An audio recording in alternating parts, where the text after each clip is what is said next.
L'histoire de sa vie et celle du Verbe sont indissociables. Si elle a trouvé la foi grâce à l'informateur catholique, qui est l'ancêtre du Verbe, aujourd'hui, elle la transmet au quotidien par le Verbe. Nous recevons Sophie Bouchard. Bienvenue à l'émission, Sophie. Merci. C'est une grande joie de t'accueillir. Je suis bien contente d'être là aussi. Merci. Alors aujourd'hui, tu nous partages ton cheminement de foi. Alors, tu as vécu tout un parcours qui t'a conduit jusqu'au Christ. Oui. Que s'est-il passé? Bien, en fait, ce qui s'est passé, c'est que, bon, j'ai été élevée pas vraiment dans la foi, là, parce que j'habitais seulement avec ma mère. Mes parents ont divorcé, j'avais 4 ans. Et bon, donc, on ne parlait pas vraiment souvent de la foi à ce moment-là. Mais à 16 ans, disons que la vie était plus compliquée pour moi et pour ma mère. Et elle m'a invitée à aller habiter avec mon père, changer de ville, habiter à Montréal. Et mon père avait fondé Esprit Vivant à l'époque et continuait de faire cette œuvre-là avec son épouse, Evelyne, qui était la rédactrice en chef. Donc, moi, je suis arrivée là un peu brisée. Brisée, oui. Oui, brisée. J'étais défaite. J'avais été dans plusieurs directions qui n'étaient pas saines pour moi. Je suis tombée dans la drogue. J'étais vraiment une vraie rebelle, Et mon père, avec qui j'avais presque pas eu de contact, m'a accueillie comme ça, à bras ouverts, mais ça a été un petit peu difficile pour lui aussi. C'était tout qu'un ajustement des deux côtés, disons. Oui, puis son épouse, qui, elle, avait quand même pas mal de vécu, puis a fini par être comme un pont entre mon père et moi. Puis c'est, je dirais, en grande partie grâce à elle aussi que la foi est arrivée dans ma vie. Parce que au moment où je vivais toute la détresse, le suicide de mon amoureux de l'époque, bon, tout ça, elle m'a parlé, elle m'a pris sous son aile, puis elle a pris soin de moi, puis elle m'a aidée à voir que peut-être Dieu est là et m'écoute. Il prend soin de moi. Un visage important, donc, cette belle-mère-là qui est présente. Je dirais, oui, c'est un visage très important. Bon, évidemment, j'ai vivoté un peu avec la foi, mais je continue à faire ma vie.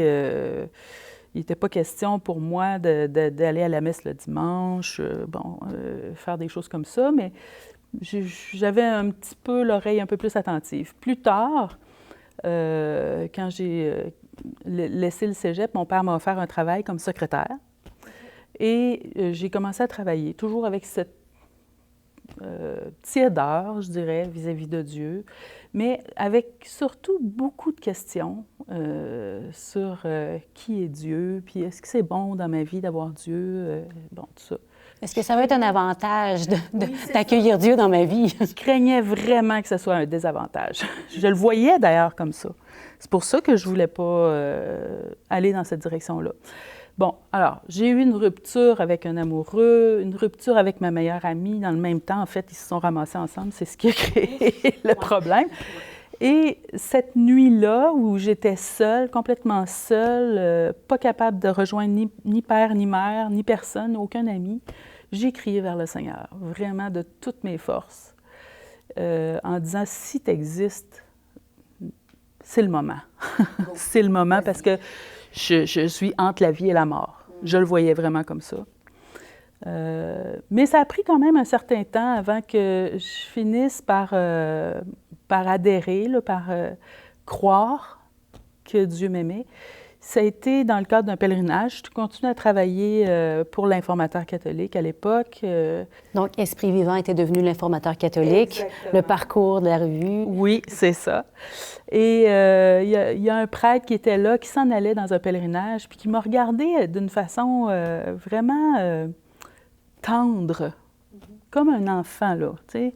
Puis je me disais, moi, je suis en train de dire des choses sans importance, puis je me disais, il me semble que si le Christ était là, j'étais convaincue que le Christ avait existé, si le Christ était là, il me semble que c'est comme ça qu'il me regarderait. Puis j'ai voulu je me suis dit, peut-être c'est le pèlerinage qui l'a changé. Tu sais, des petites conclusions faciles, là, mais qui ont été vraiment utiles dans mon cas parce que ça m'a permis de faire ce pas-là. Alors, j'ai décidé moi aussi de faire un pèlerinage parce que lui était en train allait en faire un quand je l'ai rencontré.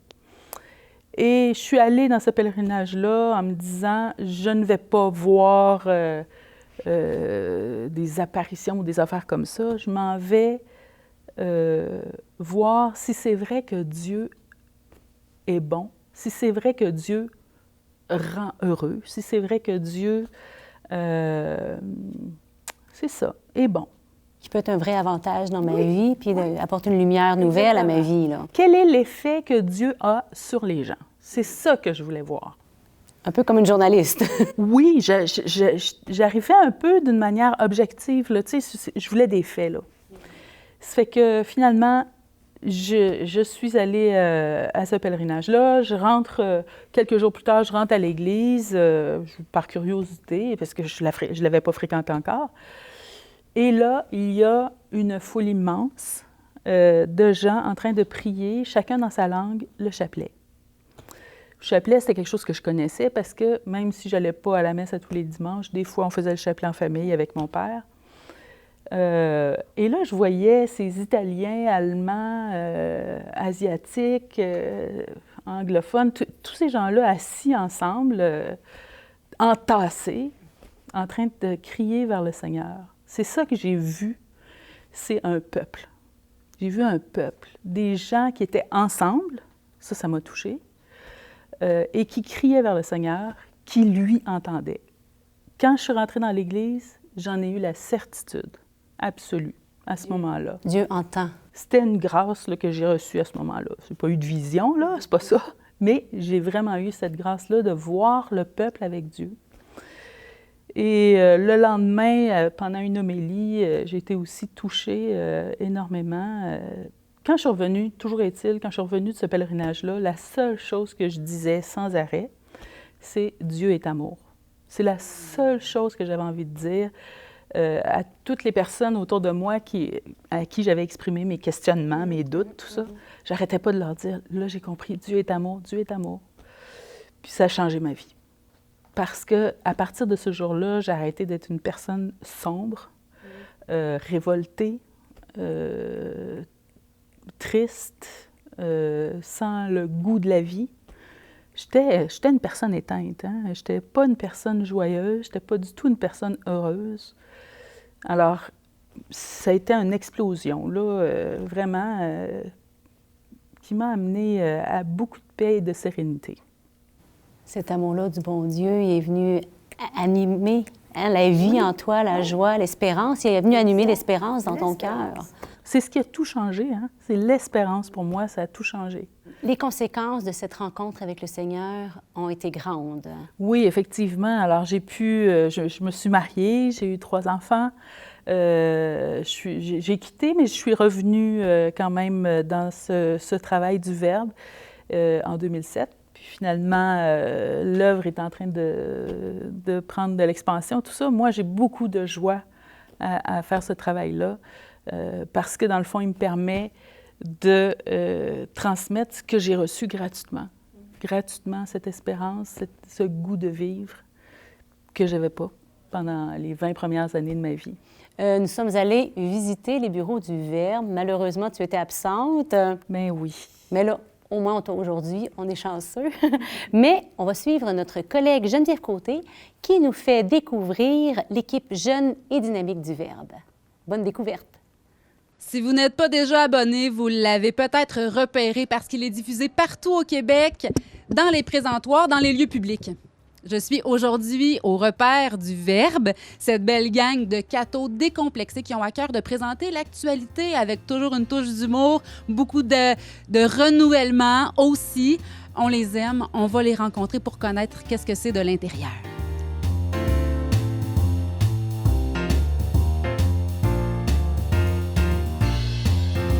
Le Verbe, c'est un magazine d'esprit catholique qui tente de conjuguer la foi et la culture, on se conçoit un peu comme un pont aussi avec la société et l'Église. Donc, on tente de faire parvenir l'Église un peu à l'extérieur en sortie pour parler au monde. Puis aussi, on amène ce qui est bon et beau dans la société vers l'Église pour le montrer aussi à l'Église. Donc, c'est un peu ça notre mission. James, tu es rédacteur en chef adjoint. Qu'est-ce que ça mange, ça, en hiver? Qu'est-ce que tu fais? C'est quoi tes tâches, tes responsabilités ici au magazine Le Verbe? Bien, comme le titre le dit, je suis l'adjoint du rédacteur en chef qui est absent actuellement, Antoine Marenfant, que vous connaissez peut-être.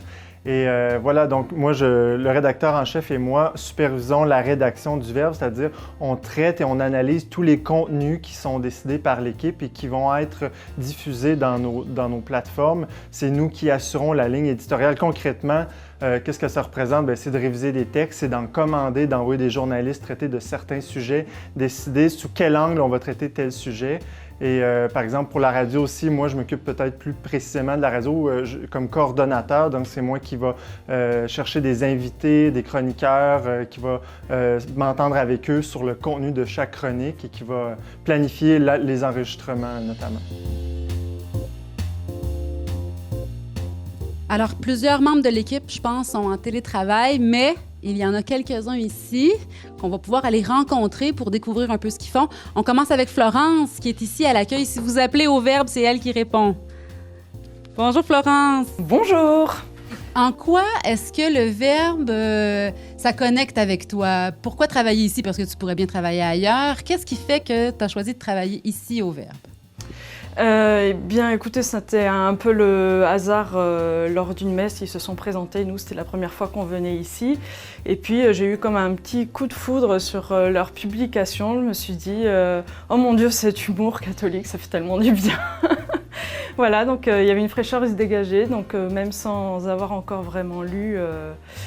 Puis bon, je me suis présentée comme ayant besoin d'un emploi, puis ça s'est bien trouvé, les compétences ont matché, voilà. Donc voilà, moi c'est cet enthousiasme-là qui au quotidien et l'espérance et l'abandon aussi, parce qu'en ne vivant que de dons avec 7 salaires, c'est pas rien, qui m'ont impressionnée et puis qui m'ont attirée en même temps. Avec les besoins de la COVID, les bureaux ont été réappropriés pour d'autres. En tout cas, là, on s'en va dans le bureau de la directrice générale du Verbe, Sophie Bouchard, qui n'est pas là, qui est en télétravail. Alors, son bureau a été réquisitionné par Ambroise. Allô, Ambroise? Bonjour. Alors, Ambroise, toi, tu es ici depuis plusieurs mois déjà. Qu'est-ce que tu fais? Quelles sont tes tâches, tes responsabilités ici? Moi, je suis ce qu'on appelle un édimestre. Donc, je m'occupe de tout ce qui est web, blog. Je prends les textes, puis je les mets en ligne. Par exemple, là, je révise un texte de M. Deconinck. Il n'y a pas grand-chose à réviser, là. Il écrit très bien. Puis, je vais le mettre sur le site Internet. Je vais ajouter des images, des citations pour que ça paraisse bien, que ce soit propre, net. Et puis, en quoi le Verbe touche à tes valeurs, toi? Pourquoi tu travailles ici plutôt qu'ailleurs? Je viens d'une famille chrétienne, mais il y a beaucoup de mes amis qui sont athées. Puis en général, disons, je vis dans un monde athée. J'aimerais que Dieu rejoigne ces gens-là, puis c'est la mission du Verbe. Témoigner de l'espérance chrétienne dans la vie quotidienne, dans la culture, dans le monde contemporain. C'est pour ça que je travaille ici. On entre maintenant dans la salle de rédaction où ici fourmille une foule d'idées. En temps hors COVID, c'est plein de monde. Là, il y a Simon. Salut Simon. Bonjour Geneviève. Alors toi ici, tu portes plusieurs chapeaux. Quels sont-ils? Qu'est-ce que tu fais de ton quotidien? D'abord, je coordonne et anime l'émission de radio On n'est pas du monde en ce moment. Je pilote aussi nos numéros spéciaux qui sont très beaux. Le prochain va être sur le thème de la visitation. Donc c'est moi qui dialogue avec les auteurs, les photographes, les illustrateurs, qui donne une ligne éditoriale à tout ça. Et je suis aussi responsable de l'innovation, donc c'est-à-dire de penser à développer des nouveaux projets, trouver des nouveaux collaborateurs, des sources de financement pour que notre mission puisse s'agrandir et rejoindre de plus en plus de monde partout au Canada. Alors, c'est le dernier bureau tout au fond. On vient rencontrer Frédéric. Bonjour Frédéric. Bonjour Geneviève. Qui es-tu, charmante demoiselle, assise à ton bureau et qu'est-ce que tu fais? Moi, je suis la nouvelle responsable des communications. Ça va pas faire très longtemps que je suis au Verbe, depuis avril dernier.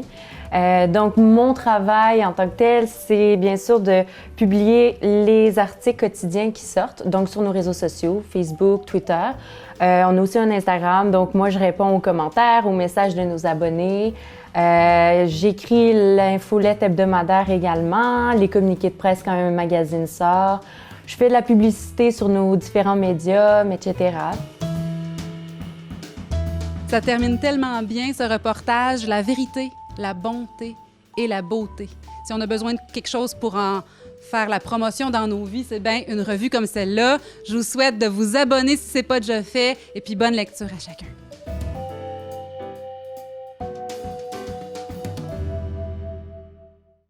Merci à l'équipe du Verbe et à Sophie pour son merveilleux témoignage.